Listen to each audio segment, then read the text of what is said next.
आजोबा, हा कालवा बघा ना, किती घाण आहे. तुम्हाला माहित आहे, काही मुलं यात अंघोळ करतात, तर काही बायका यात कपडे सुद्धा धुतात. हो रे बाळा, पाण्याला तर आपण देव मानतो. अरे पाणी म्हणजे जीवन आहे आणि पाण्यावरच सर्व सृष्टी चालते. आणि अशा पाण्याला आपणच अशुद्ध करतो. गणपती विसर्जन आपण ह्याच पाण्यात करतो.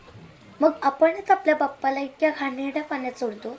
हो रे बाळा, म्हणूनच अरे आपल्यालाच यात काहीतरी बदल करायला हवा.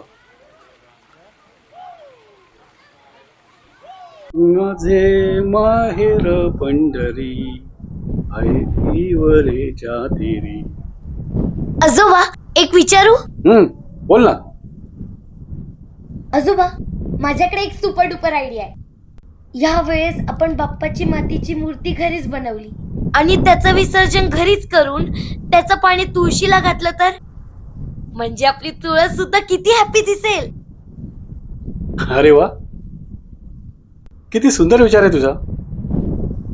अरे बाप्पा म्हणजे फक्त मूर्तीच नव्हे, हे एक निसर्गाचं रूप आहे. निसर्ग जपणे म्हणजे बाप्पालाच जपणे.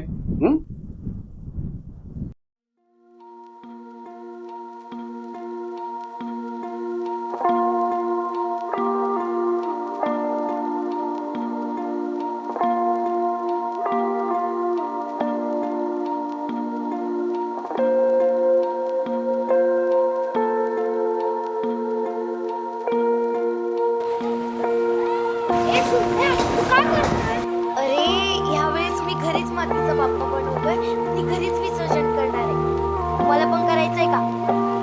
तर करा मला मदत.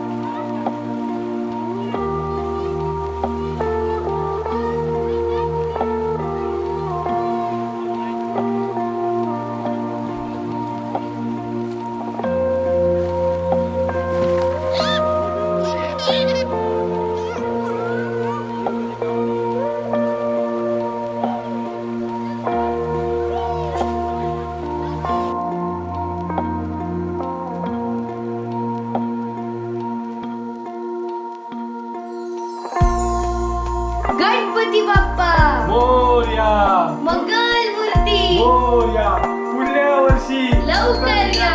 गणपती बाप्पा मोरया, मंगलमूर्ती. मोरया, गणपती चालले, गावाला.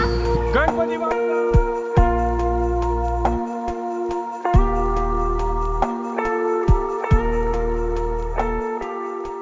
पुढल्या वर्षी लवकर या.